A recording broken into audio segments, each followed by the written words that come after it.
welcome back to this episode 8 of the 6 Million Mile Show.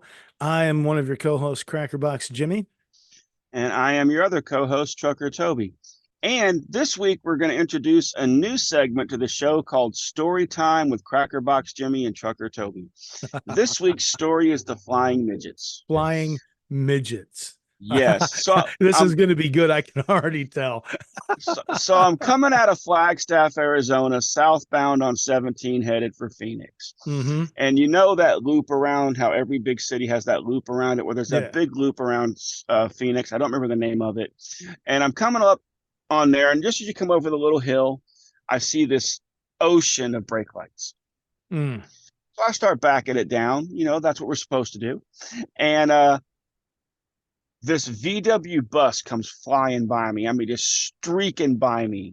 For those of you who don't know what a VW bus is, it was Volkswagen's version of the minivan back. They were really popular back in the 70s and 80s. Mm-hmm. And even earlier than that, actually. Mm-hmm. Comes streaking by me, sees all the brake lights, slams on the brakes, and it starts to roll. Oh, no. When it rolls the first time, a midget dressed as a clown flew out the side of the bus. Oh, no. When it flipped the second time, a midget dressed as a pirate flew out through the windshield. When it rolled the third time, a midget dressed as a pirate flew out the side door. Oh, no. It finally came to a rest, and a bunch of people rushed over. I was one of them, and there was a normal-sized person driving it.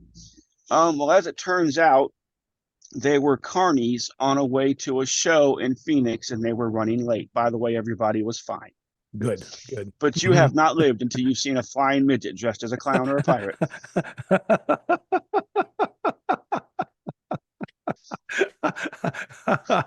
Boy, oh boy, I'll tell you what, I am going to be hard pressed to top a flying midget story. I was like, what? How do you even respond to that, man? I mean, it rolled in this, it was Bozo, but it was a small version. Yeah. I'm like, wait, oh, what? Man. Wait, was he dressed as a pirate? Wait, no, I did not just see this. And that's part of why I stopped, is because I wanted to see if I was seeing things. Yeah, might be time to pull over and take a nap. Right?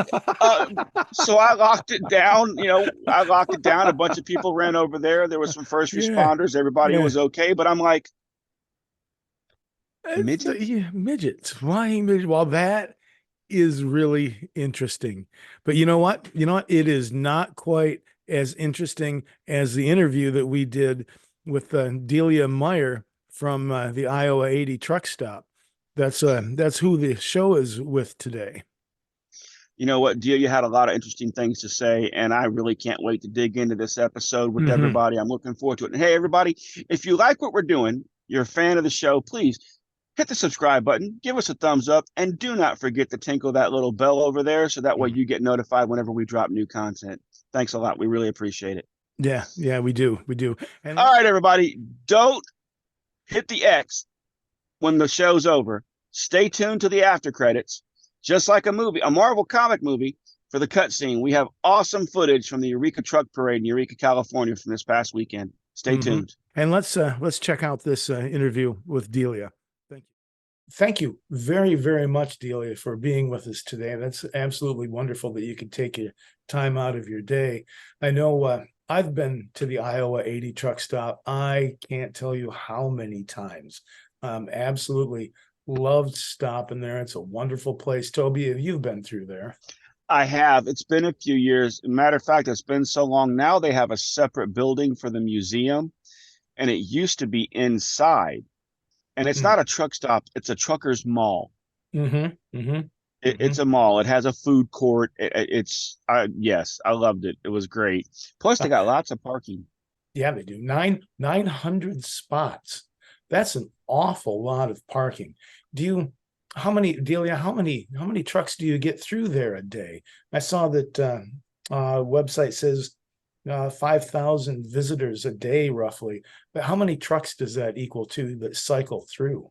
That probably averages about 900, 1,000 trucks a day. Wow. it's not all parked here, you know, lots of people are coming in and eating or service, or there's lots of things to do here. Mm-hmm. And fuel, of course, but we probably get around that. And the rest is car traffic. That's just mind-boggling. I took my wife there. She went cross country with me for a while, and I was running from central New York out to central California running produce. So we were back and forth across 80 all the time, and we swung in there. And the first time that we went in there, pulled in, she was just slack-jawed looking at the scope of the place, and we had an absolutely lovely time every time we stopped in there. That's one of the few truck stops that I've been to over the years that's family friendly. You know, I'd see dads with their kids in there, and honestly, I've done some Christmas shopping in there before when I've been out on the road. Oh, that's pretty great. Yes, well, go ahead. thank you. And that's exactly right. You know, we're a family place. I spent my parents moved here when I was a baby and took over the truck stop. They spent their entire lives here. My mother worked until she was 80 years old here at the truck stop. You know, I'm no spring chicken either, and I've spent every day here, you know, since I graduated from college and my summer jobs before that. So as my brother, my husband, my daughter is here. She set up this meeting. And, you know, this is where we spend our lives. And so people are, you know, I can't believe it's so nice, but why would I want to spend my life someplace where I didn't want to be? And that leads me to this question. How did it come about that your family took over the truck stop? You know, maybe it was accidental. Every good story starts with an accident, right? Something happened to you along the way. He worked for Standard Oil out of college after the Korean War, and he was selling chemicals to, you know, industrial chemicals for Standard. And then the interstate system was approved, and so he was building truck stops. He got into the truck stop program. And as they were building the interstates, he would build truck stops. And so, you know, all of the standard sites, truck stops, you know, from the 60s into the 70s, they were all his. You know, he had built them, he had found people to run them, and then gone on to build more. And so he did that. And then this one became available at Walcott. He knew he wanted to work for himself. My parents both knew that was their path. My mom was a computer programmer. She worked at Boeing, programming flight simulators for the flight paths for the B-52. And, you know, she found out that all the men in her department were making more money than she was. And so she got mad and quit. Good for her. And so they knew that I'm not sure how that helps anything quitting, but before I was born. And so they really knew that they wanted to run their own business where they had control of things like that, you know, that you would, you know, it doesn't have to be like that if you're in charge. And so when this became available at Walcott, they sold everything they had and moved to Walcott. And I see that it was founded in 1964. It was. Right in the same spot on the same property. Yes, yeah. The entire property will now fit in our main building. After my mother passed away, my brother was going through all of her documents, and she had the original plans for the truck stop. And my brother, you know, he's that kind of guy, and he's like, oh my goodness, my mom always said, you know, it was tiny and this and that, but it actually would fit in where our main building is now, including truck parking, fuel. I mean, it was. So you've expanded just a little bit. We had. So my parents were smart. They bought all the land they could around it. It was owned by Standard until 83 or 84. But they were developing, like the Truckomat developed their office, the scale, those were developing on the property adjacent that my parents owned. And so, you know, when the opportunity came up, when the oil companies were saying, I'm not going to be retail anymore, they were able to put together the money and buy it. That's great. And from immediately started tearing stuff down and starting again. Wow. So you've pretty much been around trucks all of your life. Right. Then, yeah. Have you ever gotten to go out and make a run? I have only made a short run. We used to do the Great American Race, and it was an antique car and truck race across the country, a rally, not a race. We drove a 1938 Kenworth. And so anyway, one time, yes, one of our support cars was a Kenworth and with the trailer. And so I rode with him one day. So, but other than that, no, I have not. I just hear about it. I'm stuck here. You guys are the ones that come and go. I'm curious, I've seen the size of it, and we've talked about how big it is. Can you tell us maybe a little bit about what led to certain things there at the Walcott, the Iowa 80? Like, for example, what inspired the museum? What inspired the mall, the food court? It's not your typical truck stop. It really isn't. I mean, and so what caused you guys to want to be so different? All of our inspiration comes from our customers. And for example, the museum. One time my dad used to tell this story, and we were just talking about it today, trying to decide what's real, what's not real. But the myth in my family, no, it's got to be true or close to it, is that, a trucker came in to the restaurant one day at lunch, and he was talking about they were crushing these old trucks, and they were all going through the crusher, and he talked to my dad and said, you want to go get one? They're like $20 and they're cute. And my dad was like, that should not be happening. We should be preserving these. And so he went to Muscatine and he got one, and it sat under our carport, at our house. And, my dad would take us out on parades and everything. And it sat there until my brother learned to drive and needed the space in the driveway for his car. But, from that point on, he was kind of hooked about the collecting. And then he ran into other collectors, over the years. And then the ATHS, American Truck Historical Society, was founded. And he was a founding member and an early chairman. And, so it just grew. He loved to know how things worked. He really enjoyed talking to truckers and, what's it like on the road and what would it be like to drive all the time, and intrigued.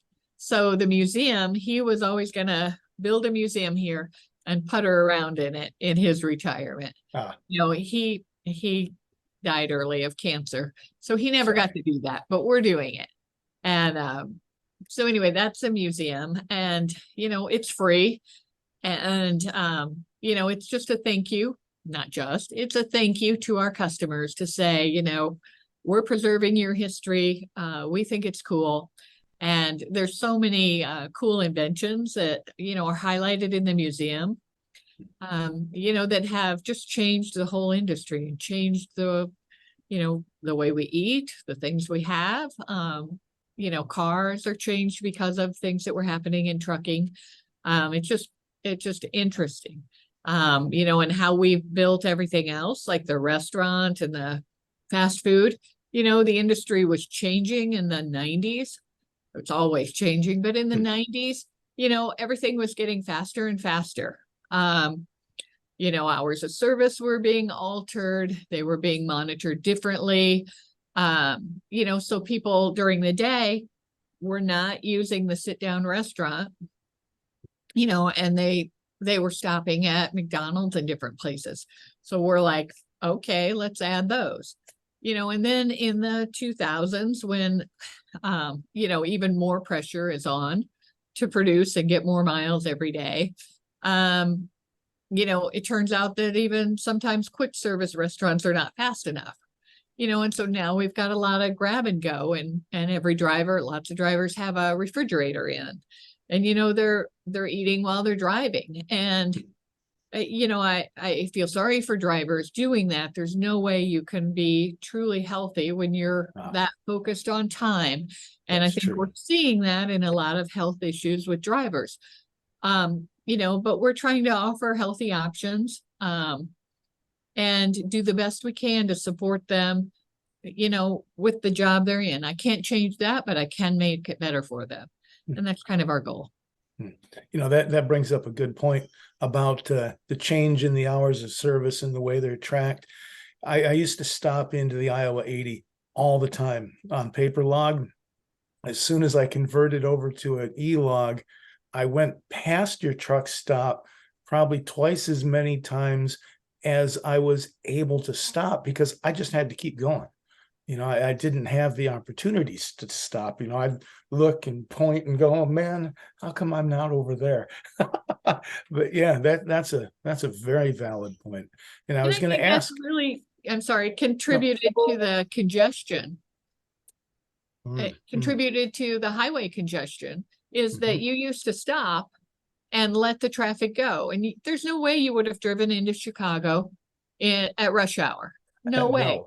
Everybody sat there at the Iowa 80 and they drank coffee. Yeah. And then, and then you go. 5 o'clock, they'd get up and they'd go, because they know Chicago would be cleared out by then. And, that business is completely, gone. The coffee drinkers all day waiting around for a good time to leave.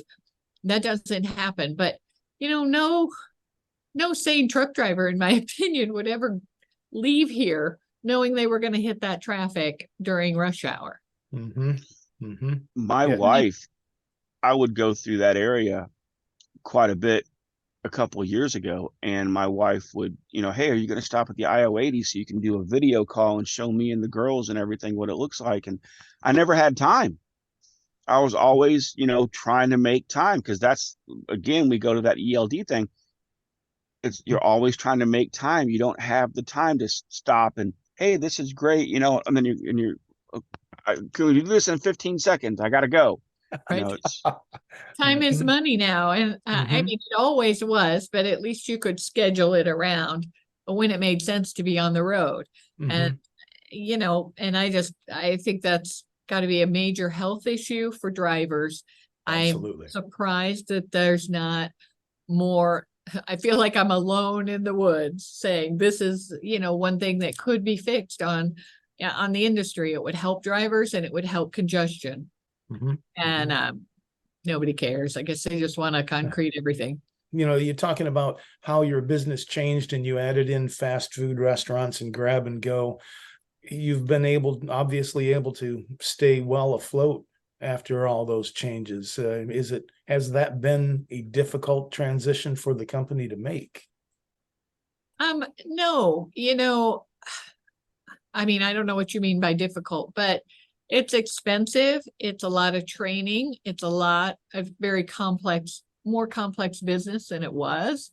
I mean, I'm great at a cocktail party. I know a little bit about almost everything. I'm like, oh yeah, I do that. Oh yeah, I do that. Oh yeah, I do that. But anyway, for us, it's what keeps you afloat. It's what keeps us interested in the business. Right now I'm working on a project for our Joplin, Missouri location. I mean, I'm energized thinking about how do drivers use this location? How can they use it better? How, what's needed? Just how to make ourselves viable into the future, because there's a lot of pressure working against us, like you're talking about. The hours of service works against us. There's got to be driver's choice. That can never go away, and drivers should not accept, and I don't think they will be, being micromanaged to the point where, they're a robot. They're people, and they should be treated that way. And that's what we hope the future will be. Yeah, thank you for that. That's a fantastic I appreciate attitude. Yes, I that appreciate is that greatly appreciated. Hey, Toby, did you ever get to stop into the museum? When it was not the new location, when it was actually in the main building, I did, but it's I don't know when they built the new separate building, but it's obviously been a while, and I have not been able to visit the new building. But what I was thinking, that's an episode. That museum could be an episode in itself, Jim. It No really kidding. could, man. I would No love kidding. to get over there if it's okay with Delia and Lee and everybody who over there. Love to get over that way and just do a solid episode on the museum itself and have somebody give me a tour, maybe. Oh, we would love that anytime, Toby. I remember seeing the trucks, and it was like walking into a truck show. You know, how beautiful they were and shiny and pretty, and, you know, just looking at them going, wow. So I can only imagine what it's like now. I got to tell you, I am old enough to have driven a couple of the trucks that are in the museum.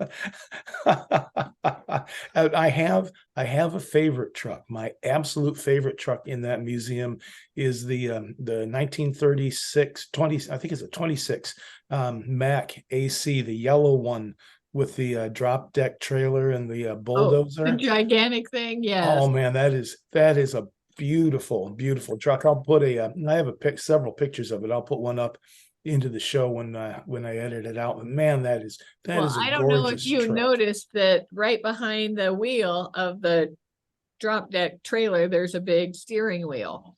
Of course, not power steering. And so when they were moving it, you know, around a corner or something, the co-driver would have to get out and do that, and he would manually steer it. That looks dangerous if you ask me. Just standing there trying to steer it. I mean, and I was really surprised, happily surprised to learn about all the electric trucks. The early 1900s got a milk delivery truck and another white one. I can't remember the brand name on it, but I was really impressed that there were electric trucks 116 years ago. That's amazing. Isn't it? So there was really a fight between electric and gas, and Ford was making both. And in fact, Mrs. Ford, her favorite car, in fact, all women, their favorite car were electric cars because they were not dirty and you could get them started. You didn't have to crank. You know, have a man come and crank it. And so that was her favorite car. But what changed the direction on electricity versus gas was the fact that in the rural areas, there was no electricity. And they did have gasoline. And so that really turned the whole industry, and electricity lost out on that for 100 years. Wow. See, I didn't even know that. And that one of the things I do love about this show is I learn stuff. Yes. I do. I learned stuff I had no clue about. You know, and I've been doing this 22 years. And, you know, here's a funny little thing for you, Miss Delia. I actually am a 1,000,000-mile driver with a company that its headquarters is in Joplin, Missouri. Yeah, CFI or who? CFI. I'm a 1.5 miler with them. Wow. We have a CFI truck that they donated to the museum. Oh, wow. And we have some of their old signage from their place in Joplin that we purchased that's on the wall around it. I left them in 2016 for family reasons. But yes, I got 1.5 miles with CFI, and I was stopped in that Petro there at exit 4 several times. Yep, that's us. Now the trucks that are in the museum, you have a staff there that restores them. They're done there on site. Man, they do a good job. A lot of it's sent out also.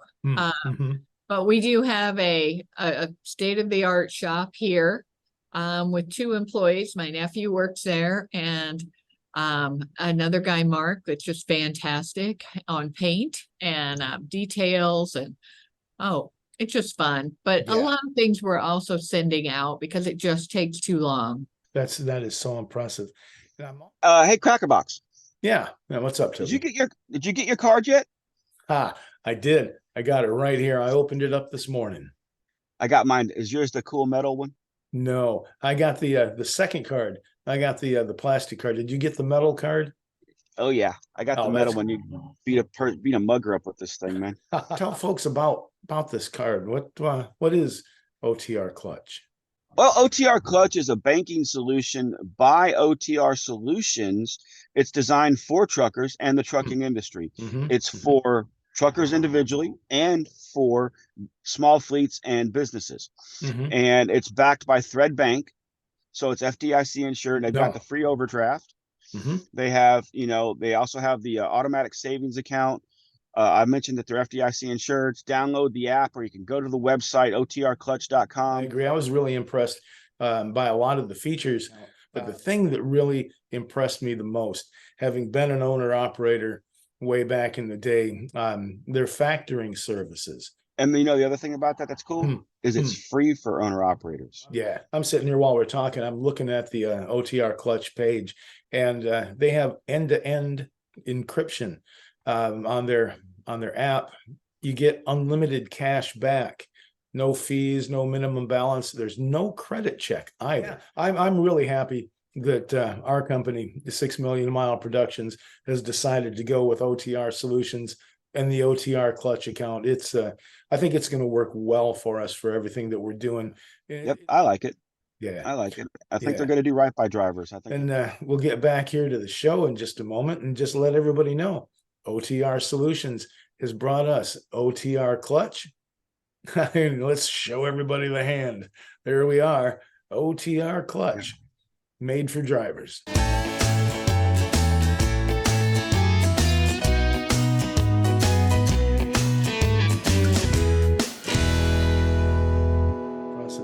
And I'm also really impressed to learn that the CAT scale company started with your family. Yes. Yeah. Again, that was listening to our customers and thinking about how they're using things and how to make it better. And my dad, he just talking to drivers and, realizing that what the axle scale was not good enough. And that there was a better way of doing things, and got the idea, and it just gradually came about. And the guarantee that was, we had a manager that was guaranteeing them, had a couple of fines, and the guy came in complaining, and he went to court with them, and we won, and we were kind of like, maybe this would be our angle, but we went for 10 years. Just, using him in our own sites, not thinking about a nationwide network, just perfecting it as a service we were doing. I don't trust any other scale, man. I really don't. No, I have always appreciated that guarantee of accuracy and that you would stand behind it. I've running produce coast to coast. You come within 600 pounds sometimes of hitting 80,000, and I'd spend an afternoon getting the thing axled out sometimes and get it right on the money. And I always knew if this is what the CAT scale ticket said, I'm golden. I'm gonna go. It never had any problems. Never had a problem. I've come literally at like 79,600. With a quarter tank of fuel. Yeah. I got stopped in a scale house. They told me just sit there, and they waited until I was completely motionless. They told me on the speaker, do not move. Don't even wiggle in your seat. And they finally settled down, and it matched what within a couple of pounds of what the CAT scale ticket told me. And they just gave me the green light and said, that's amazing, driver, on your way. And I was like, that is good to hear. Yeah. Oh yeah. There are other truck stops out there that used to have their own scales, and I didn't trust them because there's no guarantee. I've always known, and like you were just saying, if you use a CAT scale, it's accurate. So I was never going to complain about it. But besides the accuracy, the best thing about the CAT scales was the cards. Yes, my boys have collections of them, or did have. Yeah, I currently can only find 3. I looked. I used to have a stack of them that was almost 2 inches thick, And I gave them to to a friend's little boy, and he was like 5 or 6, and he just took those cards and sat down with them and would just flip through them and read the back and look at the pictures and read the back and sort them by color and by cab over or conventional. Just had a riot with those things. It was so much fun to be able to inspire him to with those cards. I've always appreciated them, and I had them going back, oh man, several decades worth of them. It was great. Our first round was in 93. Mm-hmm. And anyway, we knew we were onto something, just a way to really glamorize trucking. Mm-hmm. And anyway, it's just been so much fun. All the people that we've met, over the years that have submitted their trucks and are on the cards, and hundreds of people. It's just been a really fun promotion. Yeah. That's been ongoing for years, and that's really neat. That's what makes a great promotion, is people care about it for years. 30 years later, it's still going. That's right. Yeah. It was always fun to watch. I knew I'd get my scale ticket, pay for the scale and get my printout. And before I looked at the weights, most of the time, the first thing I did was flip to see what card I got. Is it a new one? Right. Yeah. Do I have that one? Do I have that one? And watching a lot of the other guys do the same thing. You kind of glance at it, but what card did I get? It was so much fun. Oh, that was so much fun. My boys used to have them too. I used to give them to my boys. I'd collect them in the truck and I'd give them to my boys when I got home. Well, that's great to hear. Yeah. Fun. So where do you see the company going? What kind of things have you got coming up? Any interesting things in the works that you can share with us? Oh gosh, I think everything's interesting. Next year is our 60th anniversary for Iowa 80. So we'll be celebrating at all of our locations, and we'll do specials. We'll do a new book talking about our history in Iowa 80 and funny stories of things that have happened. We'll be opening up an expansion at our Kenly, North Carolina truck stop. The Petro there is ours. And we'll be starting a project in Joplin, Missouri at the Petro there. And we'll be planning, an expansion here at Walcott that we've been talking about. What's really kept us energized is we're always thinking of something new to do, big, little. One thing that we would like to get established at our sites this year is dog parks. Oh. We have lots of green space, but we don't have anything fenced specifically for, and some lockers for dogs. So you can go in and take a shower and, That's a great idea. That's a great idea. And dogs are not a great idea inside, and No. I don't really know why everybody has their dogs with them all the time, but I would just send out a shout out. Please make sure that they're nice dogs and well trained, and you have them on a leash. They cannot be running rampant, and they should not be in the restaurants. You had started to say something about the Jamboree, and Toby had said that he'd never made it. I never got to go either. I was always on the wrong part of the country when that was going on. I've never could tried to get to the Jamboree and never quite made it. So what started that? How did that come about? Well, this will be our 45th Jamboree. And so we're just going to keep holding them, Jimmy, until you come and see one. What about me? And you too, Toby. Oh, hurry up, because we're at 45. This will be a big one. It started as a truckers appreciation event. And something that people don't understand now, and maybe you too will, is that before deregulation, there really were no new trucks on the road. Everything was very work oriented, cab over, blah, blah, blah. No creature comforts. We're both cab over fans. Yeah. And so anyway, the windows at the restaurant, if you remember, were overlooking the entrance. And, every truck that came in, if it was a new truck, everybody would start talking about it. Oh, look at that. And, if they went to the fuel island, if there was a new truck at our fuel island, people would stop what they were doing and walk out there to go look at it. Mhm. And so my dad saw that. I mean, that sounds funny, but it's true. Like I if remember. you see a Lamborghini or something, you stop what you're doing and you go out there and you look at it. It was like that with trucks. And, it still is if they're fancy, but this was a new truck thing. And so my dad and the general manager decided that they would do this Jamboree, and they would ask the new truck, the truck dealerships to bring a new truck out so people could see it. Mm-hmm. Mm-hmm. And so anyway, that's kind of how it got started. And we did a pork chop cookout. The restaurant did, and of course that's popular. And we had a little antique truck show. So Dad had, I don't know what he had at that time. Maybe he had 10 antique trucks, and we drug them out. And some of his friends brought their antique trucks, and that was the Jamboree. And they had a country western band, a local band, and so it was just a very small event. Mm-hmm. But it was fun. And then every year they were like, okay, well, that was on a gravel parking lot. We don't have any gravel anymore. Let's pave that so the Jamboree is better next year.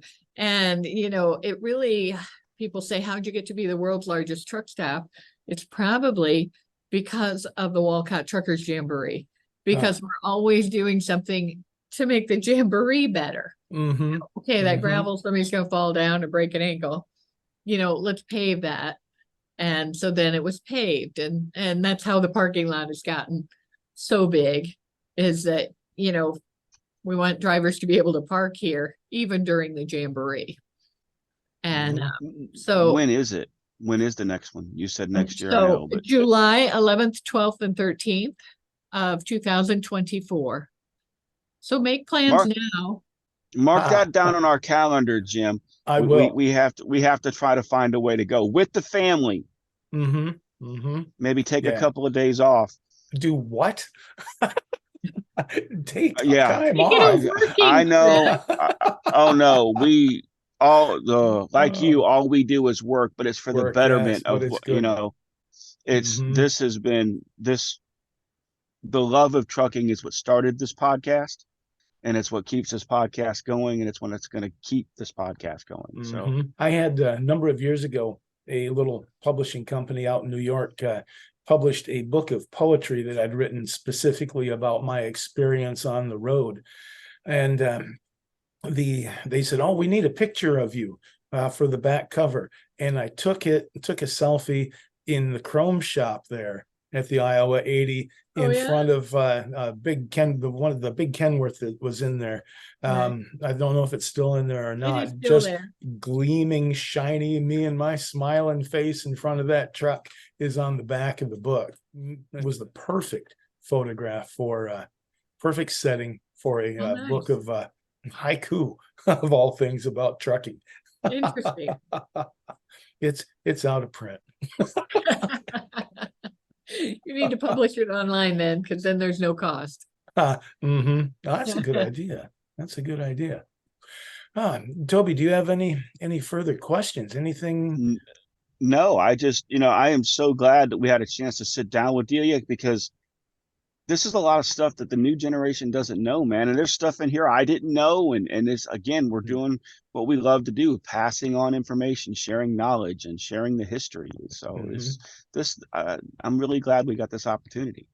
Yeah, a lot of my memories of trucking involve the restaurant. It's sitting around the counter and talking to the old drivers and talking to the young drivers and being able to sit down, and talk to the waitress. You've had a tough day, and somebody comes up and pours you a cup of hot coffee, and says, how you doing? That really, those kinds of things really made a giant difference in my day, being out for months at a time sometimes. And the restaurant there at the Iowa 80, I could always count on going in there and feeling 1,000% better when I left. It was really a lovely, wonderful oasis, something that I always looked forward to stopping. So it's really good to be able to personally express my thanks for your years of service to the industry. I really appreciate it. Well, It thank you is. for letting me talk about the truck stop. It's my favorite thing to do. Oh, you're welcome. You're welcome. You know, that's only about a 10-hour drive from my house. I think me and the wife are definitely going to make arrangements to visit next year for the Jamboree. And That's right. We'll meet each other face to face then. That'll be awesome. Yeah, you know, Jim and I have never met. Yeah, no, we have not physically met. Doing that at the maybe at the Jamboree next year would be a great way. I have a little farther to go. I'm outside of Eureka, California. Oh, Yeah, I'm a mile and a quarter from the ocean. I don't think I could get much farther away from you. well, it sounds beautiful, but Oh, it's gorgeous. Iowa's nice too. It is. It is. Lovely people. Lovely people. Well, good. Delia, do you have anything else that you would like to add before we go? I don't. Thank you. And don't forget the Jamboree. We will July not. 11th, 12th, and 13th. All right. We will make a valiant effort to get there. Well, great. Thank you. Yeah, I know you will. You're much closer. Well, great. So thank you again. Thank you very much for your time. We really appreciate having you on the show. Thank you. Thank you. Thank you, Delia. Yeah, and if you ever want to do the museum or anything else, let me know. Will do. Oh, that was a great interview with Delia Meier. Don't you think so, Toby? I really liked all the things that she had to say. You know, I really love that interview. It was great. I love everything about what the Moon family, how their passion for the trucking industry and everything that the Iowa 80 group is doing for the driver. And I'm really looking forward to seeing what some of those projects she said that they're working on are for the future, to see how they're going to affect the industry and see how it's going to go. And hey, everybody, do not forget, come and see me and Crackerbox, Trucker Toby and Crackerbox, live at the Iowa 80 Truckers Jamboree, July 11th through 13th, 2024 at the Iowa 80 in Walcott, Iowa. We're going to be there live streaming. We're going to be there doing some episode recording, and we're just going to be there to have a whole lot of fun and meet a whole lot of you. So get your photo op in while you can. We'll be there looking for you.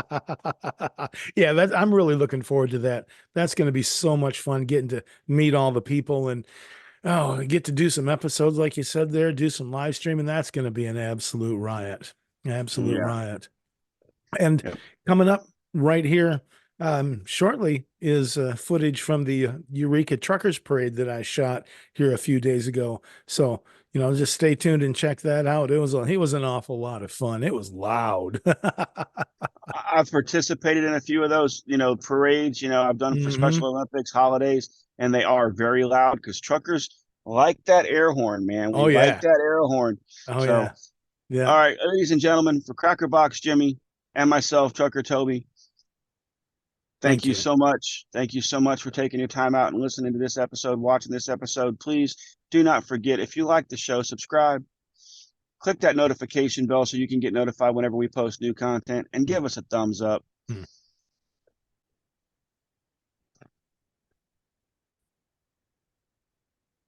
Oh, thanks, everybody. Seriously, thanks for watching the show. And I'm your co-host, Crackerbox Jimmy. And I am your other co-host, Trucker Toby. And ladies and gentlemen, for Crackerbox Jimmy and myself, Trucker Toby, thank you. And we are, as always, 10-10 on the side.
I like you.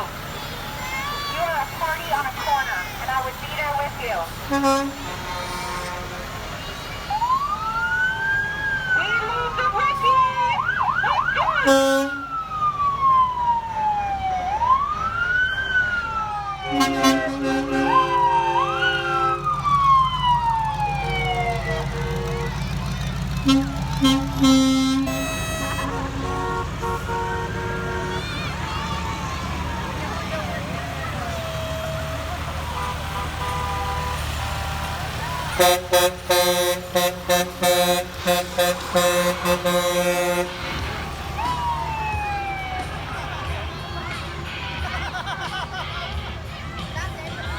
Yep. And Merry Christmas.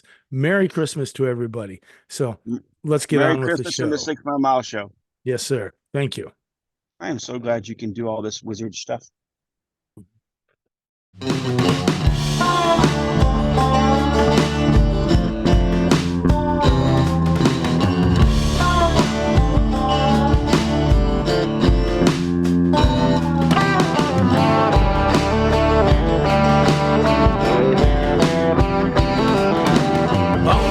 Bone shaker, rattle my head. You got a Jake that's loud enough to wake the dead.